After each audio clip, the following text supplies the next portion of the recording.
Screen visible है? Yes sir. Okay, ठीक है। तो ये कुछ सवाल हैं, एक पीडीएफ में आपसे प्रीवियस ईयर की भी शेयर करूंगा। अभी जस्ट हम इन सवालों को देख लेते हैं। देखिए, जैसे मैंने आपको कहा कि एक ही तरह के सवाल आएंगे और बहुत इजी सवाल आएंगे। अभी इस पीडीएफ में कुछ सवाल ऐसे भी हैं जो कि पाई चार्ट वगैरह में दिए हुए हैं, पर पाई चार्ट वगैरह हमें नहीं पूछते। हमें मात्र टेबल पूछेंगे, बार ग्राफ पूछेगा, जो कि बहुत इजी होते हैं देखने। ज्यादातर 4-5 साल से बस टेबल ही टेबल आ रही है। देखिए, डीआई का सबसे पहला रूल, टेबल अच्छे से पढ़िए। टेबल आपको पूरी समझ में आनी चाहिए, कहाँ पे क्या लिखा हुआ है। ये जब तक आपको समझ में नहीं आएगा, आप सीधे क्वेश्चन के ऊपर भागोगे तो आपके सवाल गलत होंगे और आपको टाइम भी ज्यादा लगेगा। यहाँ पे लिखा हुआ है, निम्नलिखित तालिका में 3 राज्यों की जनसंख्या संबंधी जानकारी दी गई है, इसका अध्ययन कीजिए, उन प्रश्नों के उत्तर दीजिए। सिंपल सा लिखा है उन्होंने, 3 राज्य हैं, ए, बी और सी, और ये इनकी जनसंख्या है 2002, 3, 4, 5, 6, 7। और जनसंख्या किस में दी हुई है? लाख में दी हुई है। ये इंपॉर्टेंट बात है यहाँ पे। जैसे इसकी जनसंख्या है 4.5 लाख, ए की जनसंख्या 2002 में 4.5 लाख, ये 4.1 है। बी की जनसंख्या 2006 में 4.1 लाख। तो इतना समझ में आया आपको? टेबल देखना समझ में आया? जी हाँ। सर। ठीक है। देखिए, इन सभी वर्षों के दौरान तीनों राज्यों की औसत जनसंख्या कितनी थी? क्या पूछ रहा है? इन सभी वर्षों के दौरान, मतलब सभी वर्षों के दौरान तीनों राज्यों की औसत जनसंख्या क्या थी। तो यानी कि पहले तो आपको ये बताना है कि ए की सभी वर्षों में औसत जनसंख्या क्या थी, बी की सभी वर्षों में औसत जनसंख्या क्या थी, सी की सभी वर्षों में औसत जनसंख्या क्या थी। फिर उनका भी आपको औसत बताना है। यानी कि हम क्या करेंगे, 4.5 plus 4.8 plus 5.2 plus 5.4 plus 5.8 plus 6.2 plus 3.2 3.6, सबको ऐड कर देंगे जितने आपके लिखे हुए हैं, और उसको डिवाइड करेंगे कितने से? सर 18 से। 18। 18 से डिवाइड करेंगे। तो इससे आपको सभी राज्यों की औसत जनसंख्या पूछ देगा, तीनों राज्यों की औसत जनसंख्या। ठीक है, तो एक दो सवाल तो ऐसे रहेंगे डीआई में, अगर आप प्रैक्टिस करो तो ये क्वेश्चन ऐसे है कि बहुत स्कोरिंग क्वेश्चन होते हैं, और स्पेशली मोस्टली लोग उसको छोड़ देते हैं तो आपको एक एज भी मिल जाता है। ए राज्य की जनसंख्या में वर्ष 2003 में वर्ष 2002 की तुलना में कितने प्रतिशत वृद्धि हुई? बताइए।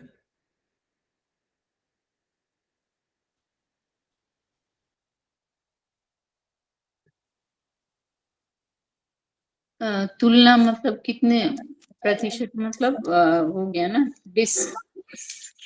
डायरेक्ट नहीं है वो, हाँ, यानी कि डिफरेंशियल डिफरेंट। डिफरेंशियल कंपैरिजन है। हाँ जी। और बेस 2002 का होगा तुलना में। हाँ, पेज 2002 का होगा। Very good.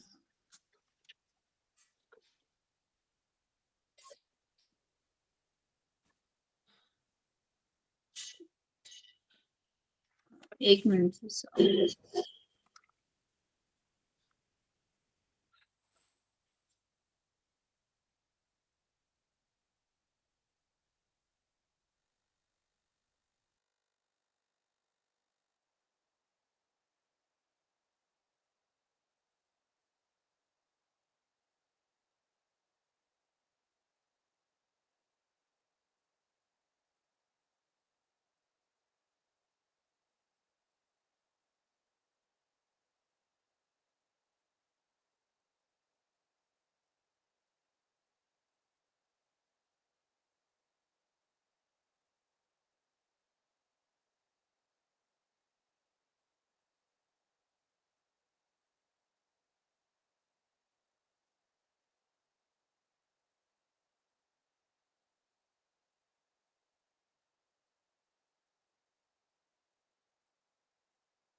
160 कुछ आएगा, 1.6 ऐसा कुछ आएगा। ये तो देखिए ऑप्शन में ही नहीं है। अच्छा, देखिए ऑप्शन ये लिखे हुए हैं। तो वर्ष 2003 में वर्ष 2002 की तुलना में, तो 2003 में कितनी थी ए राज्य में? 2003 में थी 4 0.8। है ना, हाँ 2002 में थी 4.5। तो ऊपर हम लिखते हैं डिफरेंस हमेशा, तो 4.8 माइनस 4.5 ऊपर आ गया 0.8 हाँ, अपॉन 0.8। हमने ये दोनों को टोटल किया, 2002 का सारा टोटल डिवाइडेड बाय 3 और 2003 का पूरा टोटल डिवाइडेड बाय 2003 का टोटल क्यों कर रहे हो? देखो फॉर्मूला क्या था, ये लिखा हुआ ए राज्य की जनसंख्या वर्ष 2003 में 2002 की तुलना में कितने प्रतिशत वृद्धि हुई।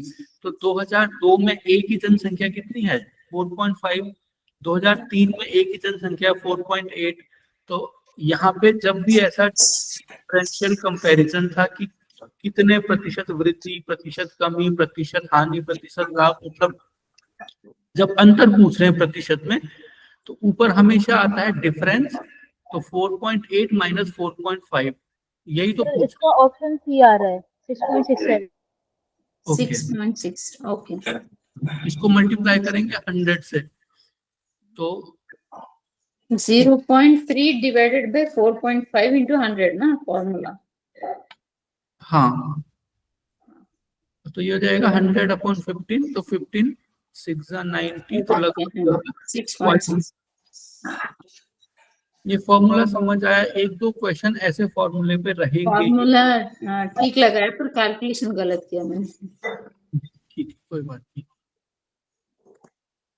तीनों राज्यों की कुल जनसंख्या में वर्ष 2004 और वर्ष 2005 के बीच में कितना अंतर है? इजी है ये क्वेश्चन।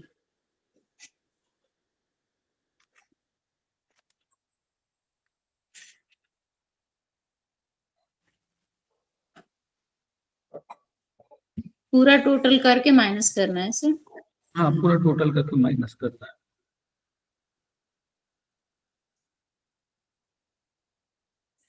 तो क्वेश्चन समझ के आप इसको सॉल्व करने की जरूरत नहीं है, क्योंकि आपको तीनों राज्यों की कुल जनसंख्या में, यानी कि 2004 में आप तीनों राज्यों का ऐड कर दोगे, उसके बाद 2005 में भी दोनों राज्यों को ऐड कर दोगे और माइनस कर दोगे।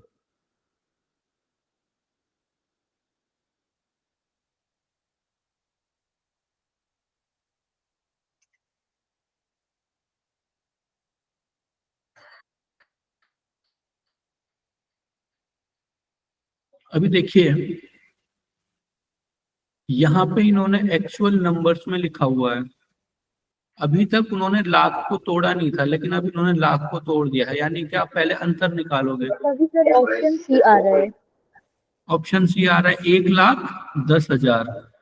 देखो 2005 में टोटल जनसंख्या कितनी थी? 8 4 12 3 15। सर 14,04,000 थी ना। 14 लाख तो सर 14.4 आया। 8 4 12 3 15। 2004 का 14.7 और 2005 का 15.5। 15.5 मतलब 0.7। अब नहीं सर 14.4 आएगा इसका। 2005 का 14.4 आएगा, ऐसे बोल रहे हो आप? नहीं नहीं नहीं, 2004 का 14.5 एंड 2005 का 15, सॉरी 4 का आएगा 14.4 और 2005 का आएगा 15.5। 0.8 आएगा डिफरेंस फिर, मतलब कैसे सर? सर 12 13 14, हाँ ये 14.4, ठीक है, सही कह रहे हो। तो इनका डिफरेंस आएगा कितना? 1.1, है ना? इनका डिफरेंस आ गया 1.1। लेकिन ये 1.1 किस में आया? लाख में। तो इस हाँ 1.1 को आप जब 5 जीरो से मल्टीप्लाई करोगे, तो ये आपका आ जाएगा 1,10,000, 10,000।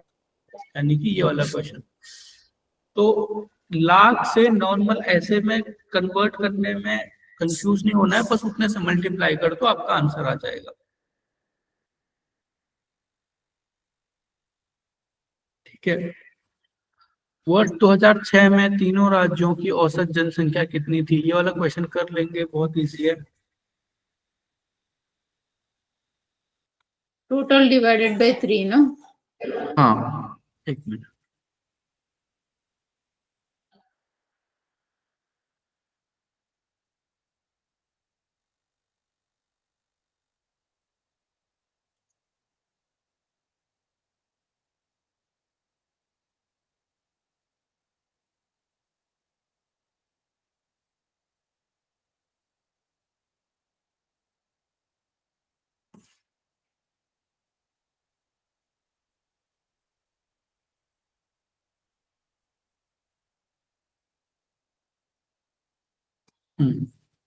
टोटल डिवाइड बाय 3, ये 2006 में इनको ऐड करेंगे और 3 से डिवाइड कर देंगे।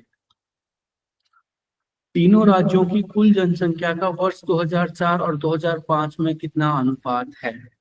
तो ये भी इजी है। तीनों राज्यों की कुल जनसंख्या का 2004 और 2005 में कितना अनुपात है? तो 2004 में तीनों राज्यों की जनसंख्या जोड़ेंगे, वो आया 14.4, और 2005 की कुल संख्या जोड़ेंगे, वो आया 15.5। अनुपात निकालने के क्या करते हैं, A/B, 14.4 अपॉन 15.5, इतना ही आएगा। अब ये जो 14.4 है अपॉन 15, ऑप्शन बी। अब देखिए अनुपात का एक हमेशा जनरल रूल है कि अनुपात में कोई कभी भी पॉइंट नहीं रहेगा, तो पॉइंट हटाने के लिए ऊपर नीचे हम 10 से मल्टीप्लाई कर देंगे। ऊपर नीचे 10 से मल्टीप्लाई करेंगे तो इस पे तो कोई फर्क नहीं पड़ेगा, लेकिन हमारा पॉइंट हट जाएगा, तो ये कितना आएगा, 144 अपॉन 155। समझ आया?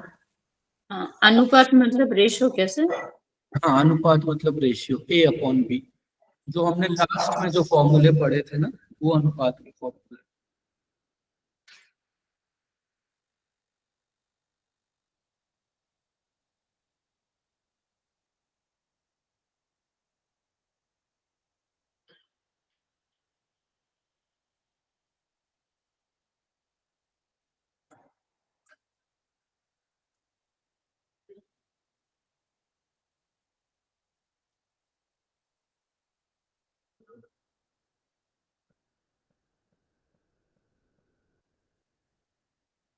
ओके,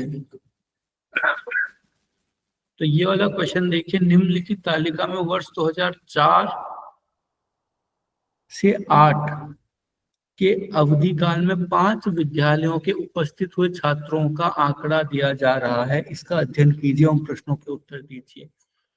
यानी कि हर साल कितने छात्र उपस्थित थे? 2004 में विश्वविद्यालय ए में 650 छात्र उपस्थित थे, 2004 में विद्यालय बी में 760 छात्र उपस्थित थे। सिमिलरली 2007 में ए विद्यालय में 750 छात्र उपस्थित थे। टेबल समझ गए आप लोग? हाँ सर। ओके। वर्ष 2004 में ई विद्यालय से उपस्थित छात्र इसी विद्यालय में उपस्थित हुए कुल छात्रों का कितना प्रतिशत है? तो आप एक्सप्लेन करेंगे मुझे क्वेश्चन और कौन सा फॉर्मूला लगेगा? कितना प्रतिशत बोला है तो फिर डिफरेंशियल ही रहेगा सर इसमें। हाँ, लेकिन देखिए कितना प्रतिशत ज्यादा या कम नहीं बोला है, डायरेक्ट बोला है कितना प्रतिशत है, डायरेक्ट कंपैरिजन। ओके, डायरेक्ट है सॉरी। जहाँ पे प्रतिशत ज्यादा या कम होगा वहां पे डिफरेंशियल होगा, है ना? यहाँ पे सीधे पूछा हाँ, हुआ है। कितना प्रतिशत, हाँ डायरेक्ट है सर। हम्म, 2004 ई 780 एक होगा। लवी जी आपको समझ आ रहा है?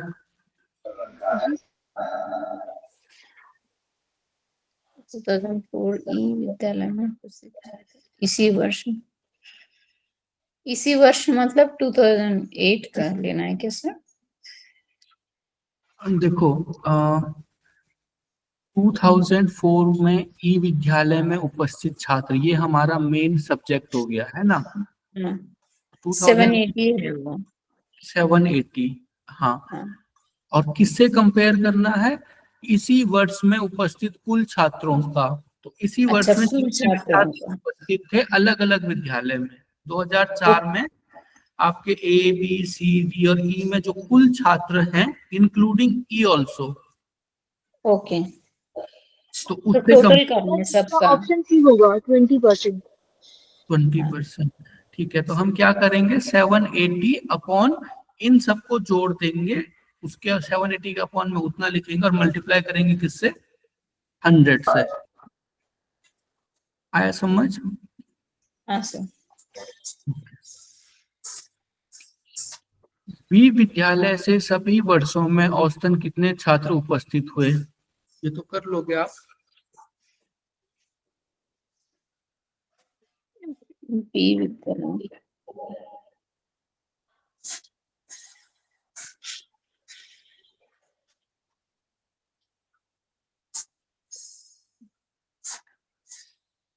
तो बी का टोटल करना है और फिर डिवाइडेड बाय जितना है उतना। हाँ, बी को सारा जोड़ेंगे, डिवाइड बाय 4 2004। 5, हाँ, डिवाइडेड बाय 5। सर 5 784 आ रहा है, इसमें तो ऑप्शन ही नहीं दिया। 780। 784 आ रहा है। ठीक है, तो एक बार कैलकुलेशन चेक कर लीजिए, पर अगर कभी कभी ऐसा हो जाता है तो हमें नियरेस्ट पॉसिबल नंबर पे जाना है।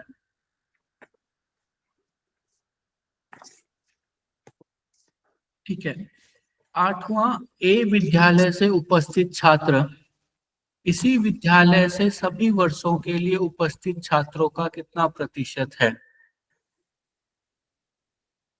तो दो वैल्यूज फिर से दी हुई हैं। एक वैल्यू है ए वैल्यू से उपस्थित छात्र, ए विद्यालय से उपस्थित छात्र। तो ये क्वेश्चन अधूरा है। सर इसका ना 7th वाले का 808 आया, कैलकुलेशन में गलत कर दिया था। ओके, ठीक है, ठीक है, ठीक है। 8वां क्वेश्चन देखिए, जो 8वां क्वेश्चन है, ये 8वां क्वेश्चन थोड़ा सा अधूरा क्वेश्चन है। तो इसके आगे से आप जोड़ दीजिए 2004। 2004 में, हाँ, ओके, ए विद्यालय। तो 2004 में ए विद्यालय से उपस्थित छात्र, तो 2004 में ए विद्यालय से उपस्थित छात्र 650। अब इस 650 को किससे कंपेयर करना है? इसी विद्यालय से सभी वर्षों के लिए उपस्थित छात्रों का कितना प्रतिशत है, यानी कि इसी विद्यालय से बाकी सारे ईयर में टोटल जितने छात्र प्रतिशत हैं उनसे कंपेयर करना है। तो 650 अपॉन में आ जाएगा 650 प्लस 700 प्लस 800 प्लस 750 प्लस 850। तो वो सभी, 3750। हाँ जी, तो सर इनका टोटल हुआ 3750। हाँ 3750। तो हम करेंगे 650 upon 3750 multiplied by 100। Direct comparison का फॉर्मूला लगा देंगे हम।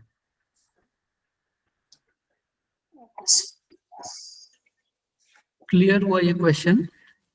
हाँ, डिफरेंशियल मतलब कितना प्रतिशत ज्यादा है, ऐसा होगा क्वेश्चन। तो डिफरेंशियल और डायरेक्ट तो उसमें ज्यादा वर्ड नहीं आएगा। हाँ, अगर डायरेक्ट कंपैरिजन है तो वहाँ पे ज्यादा वर्ड नहीं आएगा, वहाँ पे बस लिखा होगा कितना प्रतिशत है। Okay sir. नेक्स्ट है सी और डी विद्यालयों से उपस्थित छात्रों का वर्ष 2004 और वर्ष 2005 का अनुपात क्या है? तो सी और डी विद्यालय में जो उपस्थित छात्र हैं उन दोनों को जोड़ना है 2004 में, और फिर उनका 2005 में भी जोड़ना है, फिर देखना है कि 2004 और 2005 में कितना अनुपात है। तो कर लेंगे इसको। हाँ सर, दोनों का टोटल करना है ना सर? हाँ, दोनों का टोटल करना है, फिर उसको अपॉन में रखना है, 2004 अपॉन 2005 हो जाएगा। ओके। एक मिनट।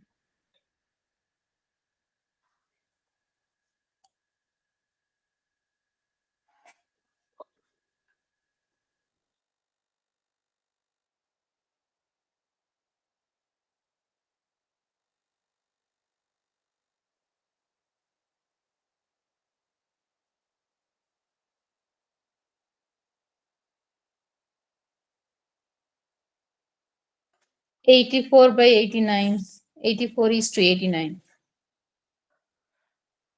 सी होगा आंसर इसका।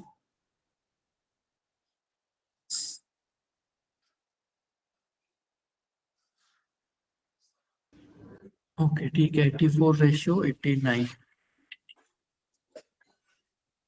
ठीक है, नेक्स्ट क्वेश्चन है, वर्ष 2007 के सभी विद्यालयों से परीक्षा में उपस्थित छात्रों का औसत क्या है?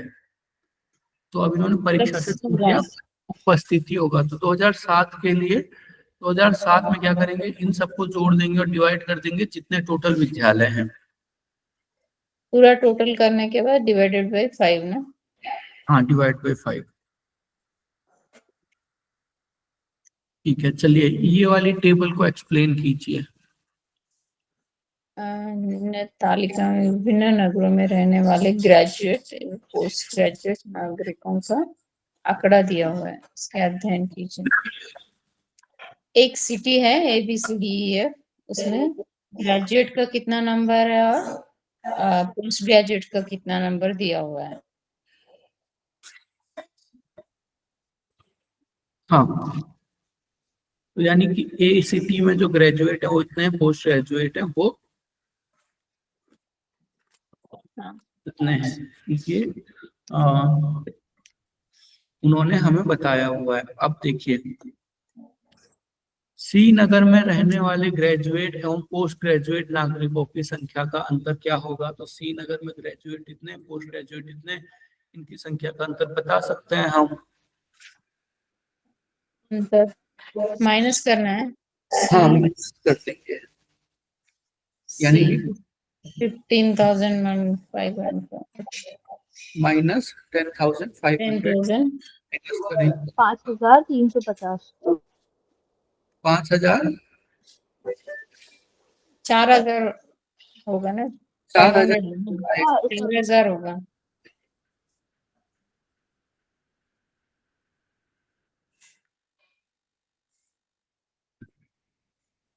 4,550।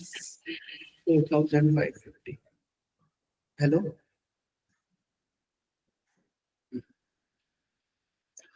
ओके। सभी नगरों में निवास करने वाले पोस्ट ग्रेजुएट नागरिकों की औसत संख्या क्या होगी? ये वाला क्वेश्चन भी हम कर सकते हैं इसीलिए।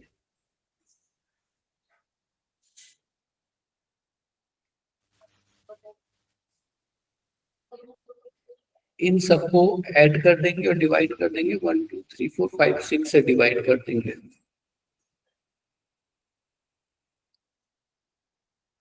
चलिए 13th क्वेश्चन कीजिए। ये कुछ की जगह पे कुल है, ठीक है, कुल। ओके।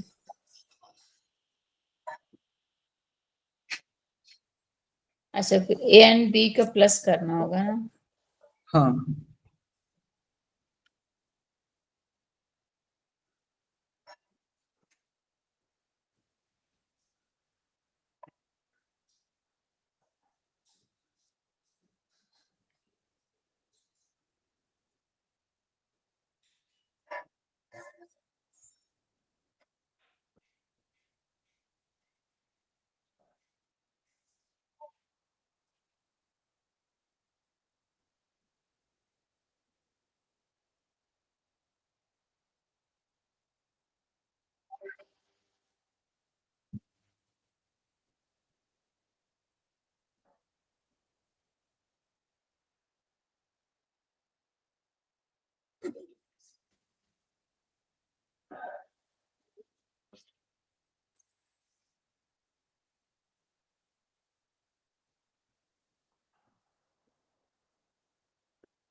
Seven 709 and 560.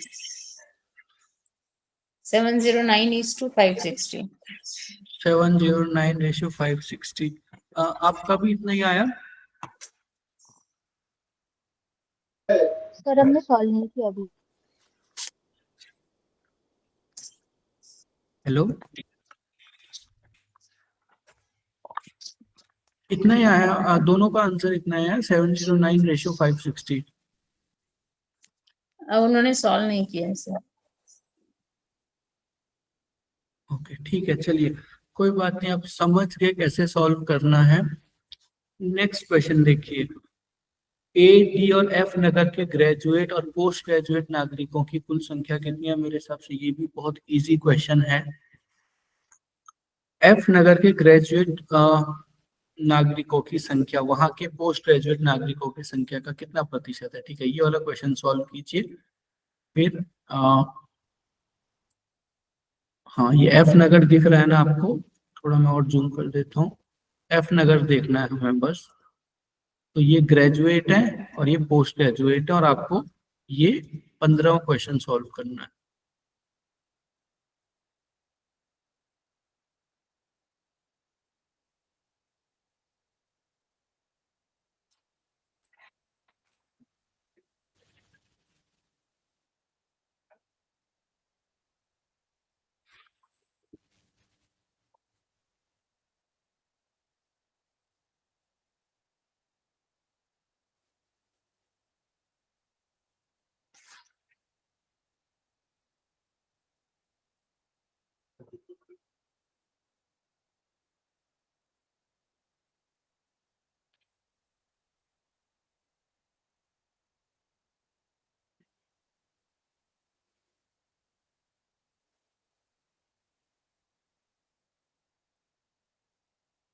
सर ये टेबल पूरी नहीं दिख रही, एडी की वैल्यू नहीं दिख रही।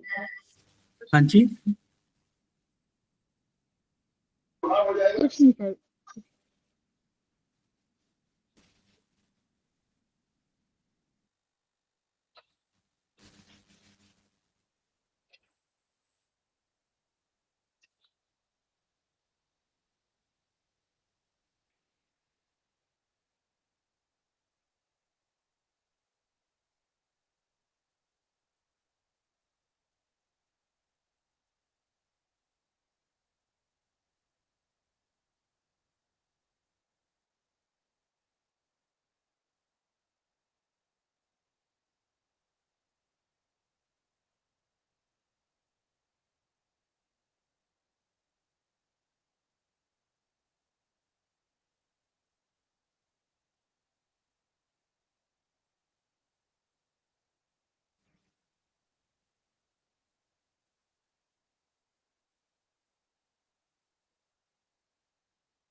आया आंसर?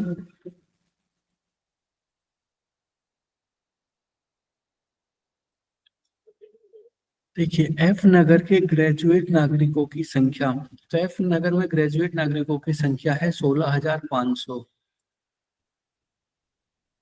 वहां के पोस्ट ग्रेजुएट नागरिकों की संख्या का, तो वहां के पोस्ट ग्रेजुएट नागरिकों की संख्या से कंपेयर करना है, तो पोस्ट ग्रेजुएट नागरिकों की संख्या है 18,450 मल्टीप्लाइड बाई 100। यही फॉर्मूला यूज किया आप लोगों ने? हाँ सर यही। ठीक है, कितना है आंसर आपका?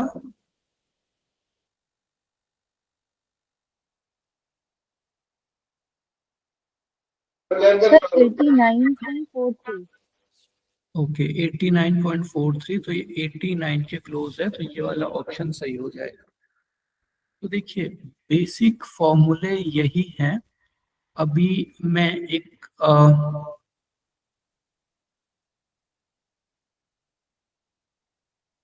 एक लास्ट क्वेश्चन कर देते हैं हम। ये वाला क्वेश्चन, ये थोड़ा सा ट्रिकी क्वेश्चन है। उसके बाद अगर ये वाला क्वेश्चन कर दिया तो फिर मैं पीडीएफ आपको शेयर कर दूंगा। इसके क्वेश्चन फिर बाकी आपको सॉल्व करने हैं, फिर हम एक दिन और क्लास करेंगे, उस दिन हम प्रीवियस ईयर क्वेश्चन डिस्कस कर लेंगे। Okay sir. तो देखिए, इस टेबल को एक्सप्लेन कीजिए। निम्नलिखित ग्राफ आईटी एवं इलेक्ट्रॉनिक उद्योग के आयात एवं निर्यात के बारे में बताता है। आयात का मतलब होता है इंपोर्ट और निर्यात का मतलब होता है एक्सपोर्ट। तो जो ये वाली लाइन बनाई गई है उन्होंने, मतलब थोड़ा लाइट कलर है वो निर्यात है देखिए, और जो डार्क कलर है वो क्या है, आयात।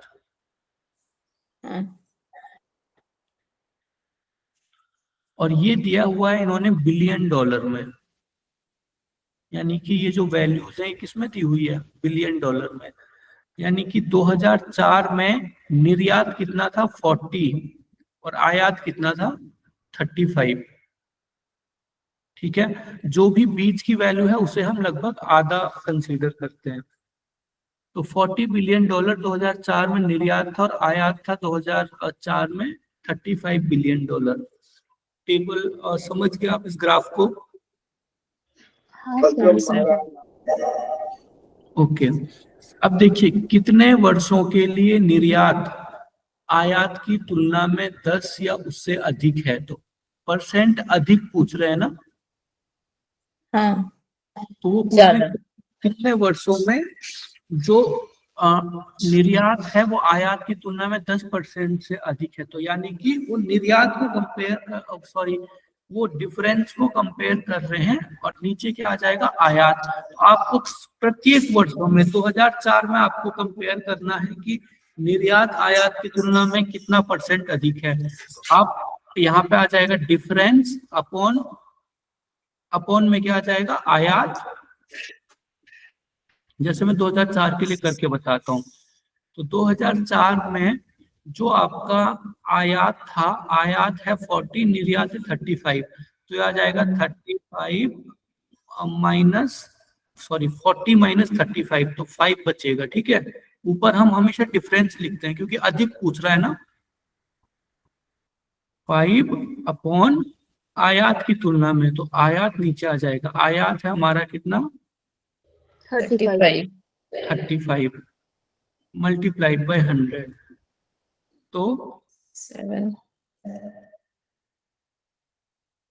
लगभग 18% है। तो हम ये कह सकते हैं कि जो निर्यात है वो आयात की तुलना में 18% ज्यादा है ना। तो 10% से ज्यादा तो है ही ना, तो इसको हम कंसीडर कर लेंगे। ऐसे ही हम इसमें भी देखेंगे क्या 10% से ज्यादा है कि नहीं है, इसमें भी देखेंगे 10% से ज्यादा है कि नहीं है। सभी में चेक करेंगे कि क्या जो वैल्यू है वो 10% से ज्यादा आ रही है कि नहीं आ रही है। जितनों में आएगी उतना हम यहाँ पे टिक कर लेंगे। समझ आया? ओके, सभी का कैलकुलेशन करना है, फिर उसमें से बताना है कि 3, 1। हाँ, कि 10% से ज्यादा कितने वैल्यूज हैं। ओके।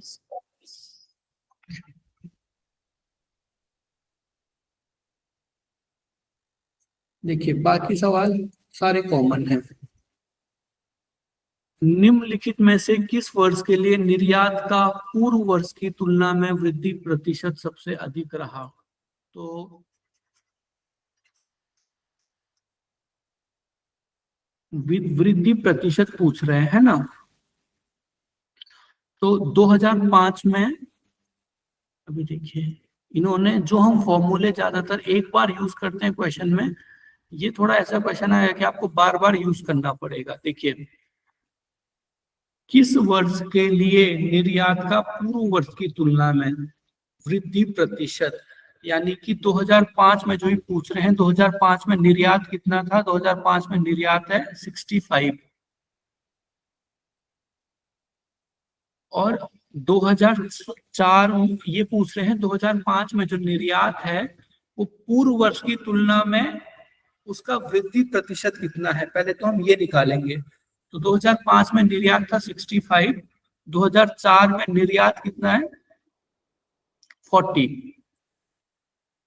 तो 2005 में 65 था, 2004 में 40 था, तो इसका वृद्धि प्रतिशत निकाल सकते हैं हम।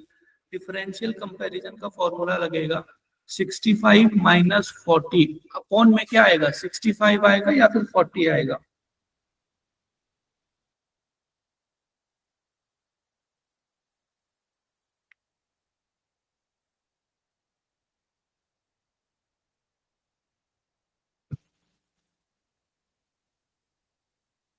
क्वेश्चन समझ आ रहा है आपको?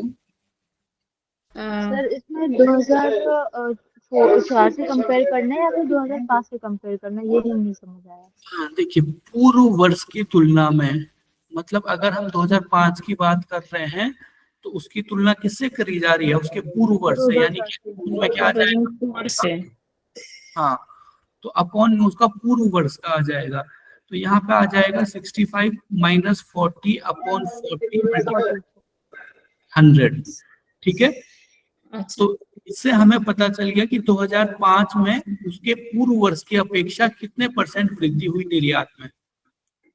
सिमिलरली 2006 में हम देखेंगे कि 2006 में उसके पूर्व वर्ष यानी कि 2005 की अपेक्षा कितने परसेंट वृद्धि हुई। सिमिलरली 2007 में देखेंगे, सिमिलरली 2008 में देखेंगे, और ये देखेंगे कि सबसे ज्यादा किस में वृद्धि रही। समझ आया? हाँ, तो चारों का कैलकुलेट करके फिर उसमें से आंसर निकालना है। हाँ जी, उसमें देखना है कि सबसे बड़ी वैल्यू कौन सी है। और ये डायरेक्ट कंपैरिजन नहीं है सर, हाँ, ये वृद्धि प्रतिशत, वृद्धि लिखा हुआ है ये ना, प्रतिशत। ओके, वृद्धि, हानि, कम, ज्यादा, जहाँ पे ऐसे टर्म आएंगे वहां पे दूसरा कंपैरिजन है। अब ओके देखिए, ये बाकी क्वेश्चन इजी हैं, बाकी क्वेश्चन आप कर लोगे, ये पीडीएफ में आपसे शेयर करूंगा। तब तक हम एक छोटा सा कंसेप्ट डिस्कस कर लेते हैं। देखिए,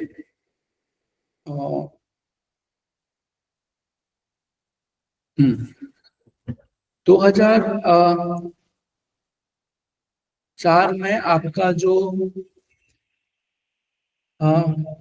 और किसी आदमी का वजन 2004 में 40 केजी था, 2005 में उसका वजन 50 केजी हो गया। तो अगर मैं बोल रहा हूं कि उसके वजन में कितने प्रतिशत वृद्धि हुई, वजन में कितने प्रतिशत वृद्धि हुई, तो यहाँ पे डिफरेंशियल कंपैरिजन का ही फॉर्मूला लगेगा, है ना। लेकिन कौन सी वैल्यू को आप बेसिस ऑफ कंपैरिजन मान के सर नीचे 80 आएगा इसमें 2005 को नीचे लिखेंगे, क्योंकि अगर वृद्धि हुई तो 2005 तक होगी ना, तो पूर्व से लगाएंगे। 2005 को आप अपॉन में लोगे?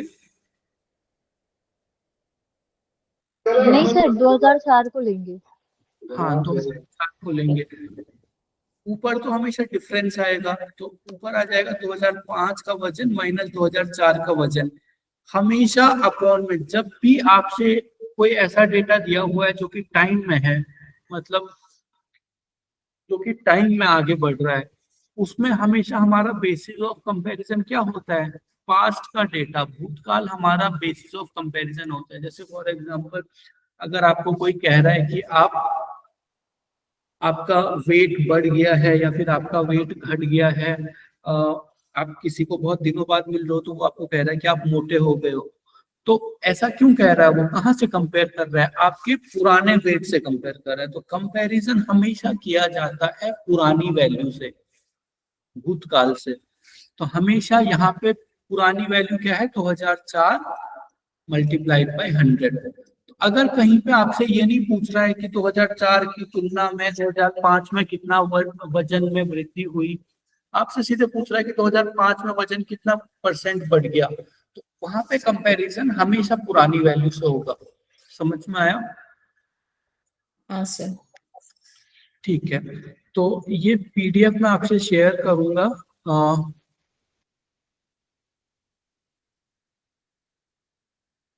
ओके, क्योंकि ये केवीएस मैदान की पीडीएफ है, तो ये पीडीएफ डायरेक्ट, एक मिनट,